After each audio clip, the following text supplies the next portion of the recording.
La mégapole du Sud, locomotive du développement national, se relève de défis sans précédent.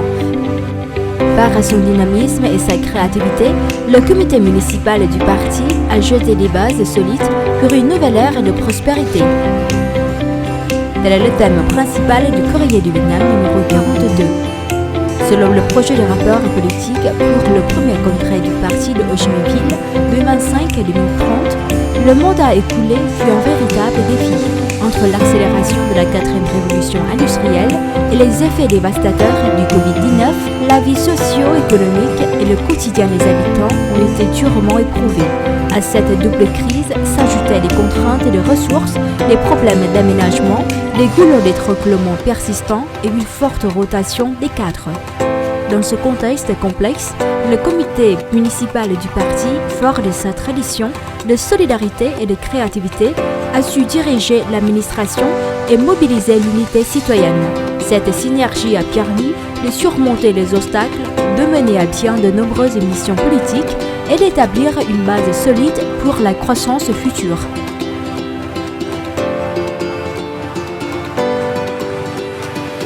Ces derniers temps, Ho Chi Minh Ville maintient sa place de destination de choix pour les investissements directs étrangers, IDE, au Vietnam, et s'impose comme centre régional des industries technologiques. La métropole mise sur une stratégie sélective, privilégiant les projets innovants et à forte valeur ajoutée. À l'approche de la journée de libération de la capitale, le 10 octobre, le Courrier du Vietnam publie également une série d'articles pour valoriser la position de Hanoï comme métropole culturelle, civilisée, moderne et hautement compétitive. 3 ans après la promulgation de la résolution numéro 15 par le Politburo sur les orientations et les tâches pour le développement de Hanoï d'ici 2023 et à l'horizon 2045, la capitale a enregistré des progrès remarquables dans de nombreux domaines.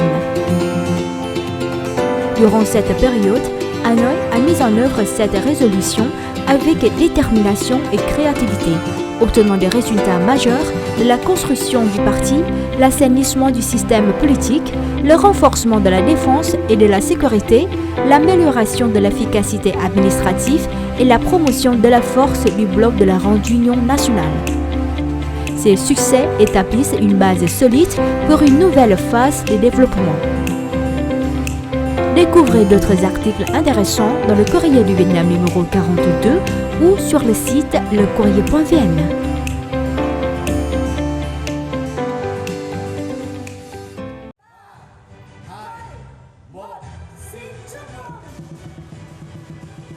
La ville de Hanoï et Sun Group ont récemment organisé la cérémonie de lancement des travaux de l'Opéra de Hanoï et du parc culturel et artistique thématique dans le quartier de Tây Hồ. Le projet, d'un montant total de plus de 12 000 milliards de dons, est entièrement financé par des fonds privés. Il s'agit d'un ouvrage phare célébrant le 71e anniversaire de la libération de la capitale qui ambitionne de devenir un centre culturel et artistique de rang international. Sur une superficie de plus de 44 hectares, l'ensemble architectural comprendra un parc thématique, un opéra municipal, des ouvrages culturels, ainsi que des espaces de loisirs et de services commerciaux. L'Opéra de Hanoï, situé sur les rives du lac Dam Chi, à proximité immédiate du lac de l'Ouest, constitue le point central du projet.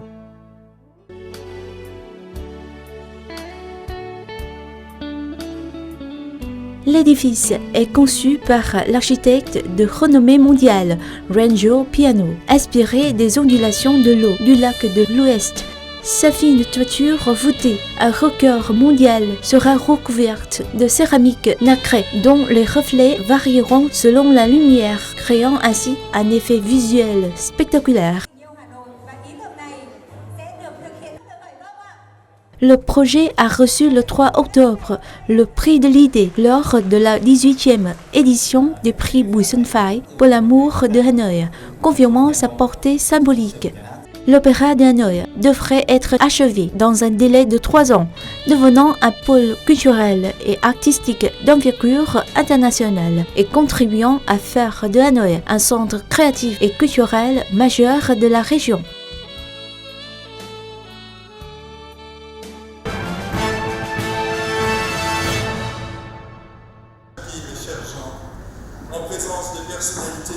que je remercie pour leur présence. Le 3 octobre, l'ambassadeur de France au Vietnam, Olivier Brochet, a remis, au nom de l'État français, l'insigne d'officier de la Légion d'honneur au professeur Trần Thanh Vân, président de l'association scientifique Rencontre du Vietnam et directeur du Centre international de sciences et d'éducation interdisciplinaire ASIS, ainsi qu'à son épouse, la professeure Lê Kim Ngọc, présidente de l'association Aide à l'enfance du Vietnam. Le vice-premier ministre Nguyễn Chí Dũng, accompagné de nombreux représentants de ministères et d'organisations vietnamiennes, a assisté à la cérémonie. Auparavant, le 11 juillet 2025, à l'occasion de la fête nationale française 14 juillet 2025, le président Emmanuel Macron avait signé le décret promouvant les deux professeurs au grade d'officier de la Légion d'honneur. Ce couple est le seul à être promu conjointement en cette occasion, à l'âge de 91 ans, témoignant de manière exceptionnelle de leur contribution immense et durable dans les domaines de la science, de l'éducation et du travail social. Dans son discours, l'ambassadeur Olivier Brochet a rappelé les étapes importantes de la vie des professeurs Trần Thanh Vân et Lê Kim Ngọc, ainsi que leur contribution aux deux nations. Selon lui, cette promotion n'est pas le fruit du hasard. Le président de la République française a pris cette décision spéciale car la carrière scientifique riche et exceptionnelle des deux professeurs mérite d'être reconnue une fois de plus. Leurs noms sont associés à 4 initiatives majeures.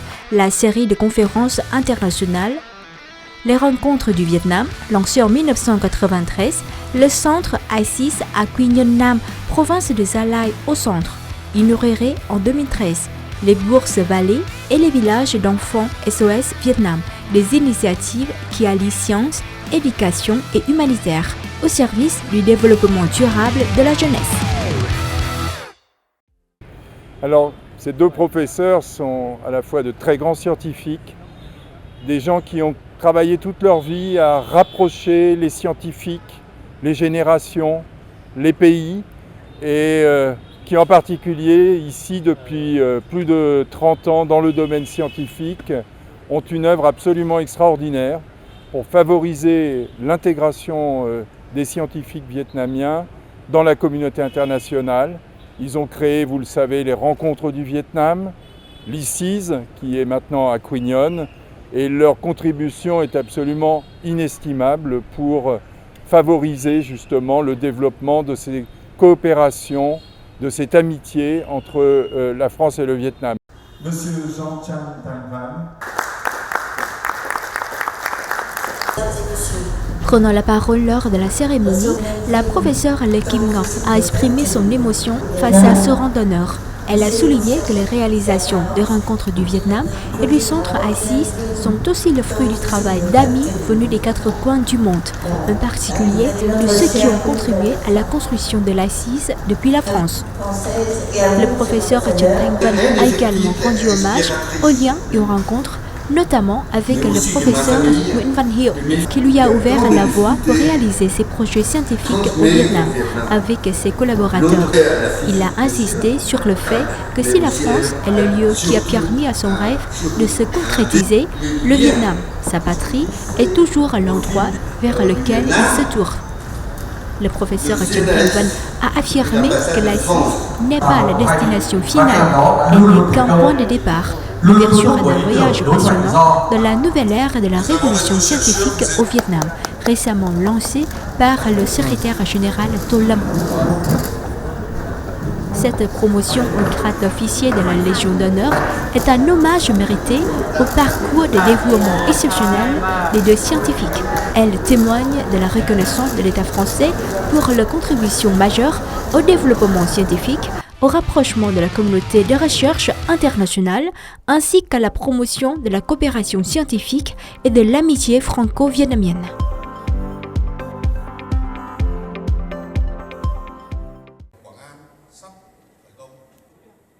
La cérémonie de remise du prix Bùi Xuân Phái pour l'amour de Hanoï 2025 18e édition organisée par le journal Thể thao và Văn hóa, Sport et Culture relevant de l'Agence vietnamienne de l'information vient de se dérouler solennellement au 45 Tràng Tiền, Hanoï.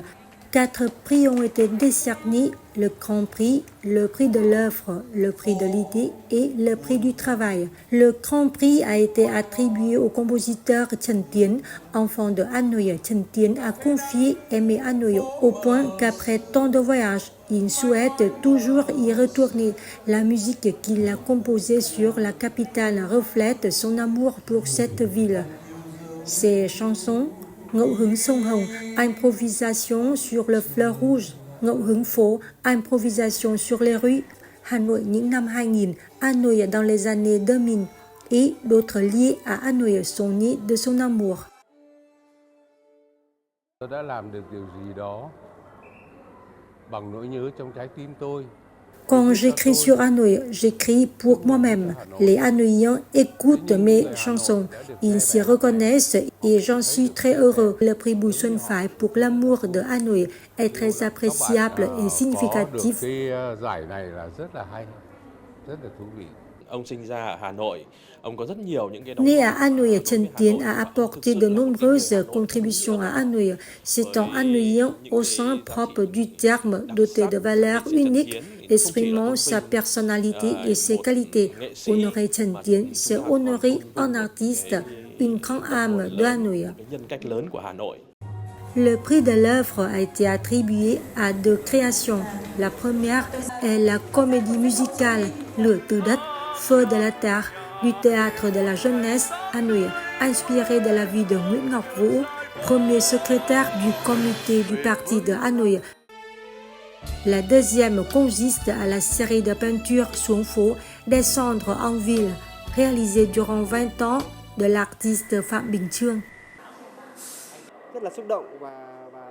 J'étais à la fois ému et un peu palpitant, me demandant si j'allais remporter le prix ou non, et figurer sur la liste des nominés m'a fait un honneur. J'ai réalisé 4 expositions intitulées Xuống phố, témoignant des changements de Hanoï durant sur les 20 ans.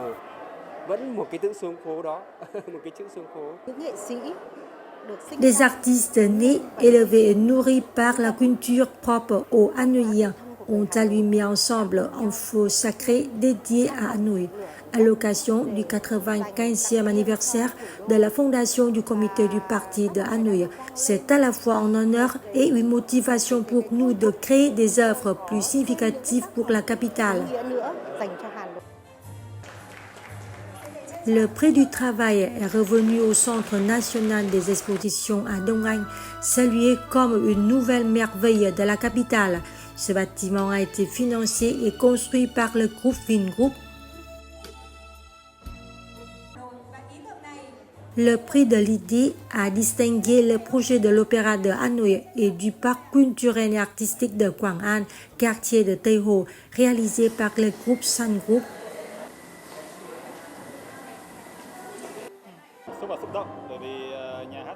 J'ai été profondément touché et ému par la formation de l'équipe du projet en 2016-2017. L'Opéra de Hanoï a été conçu par l'architecte italien de renom Renzo Piano. Je suis convaincu qu'une fois concrétisé, ce projet deviendra un nouveau symbole culturel de Hanoï en particulier et du Vietnam en général. Le prix Bùi Xuân Phái pour l'amour de Hanoï est l'initiative du journal Thể thao và Văn hóa et de la famille du peintre Bùi Xuân Phái. Ce prestigieux prix annuel depuis 2008 récompense et encourage les contributions exceptionnelles à la construction, à la préservation et au développement des valeurs culturelles de Hanoï. Ce prix porte le nom du talentueux peintre Bùi Xuân Phái qui aimait profondément Hanoï et ses peintures immortelles sur le vieux quartier de Hanoï. La cérémonie de remise du prix Bùi Xuân Phái pour l'amour de Hanoï 2025 est un véritable festival qui rend hommage aux personnes et aux groupes ayant apporté de nombreuses contributions à Hanoï. Au cours de l'année, en 18 éditions, plus de 160 auteurs, œuvres, idées et travaux ont été officiellement nominés et plus de 70 prix ont été décernés conformément aux souhaits du journal Thể thao và Văn hóa et de la famille du regretté peintre Bùi Xuân Phái afin de diffuser et de multiplier l'amour pour Hanoï.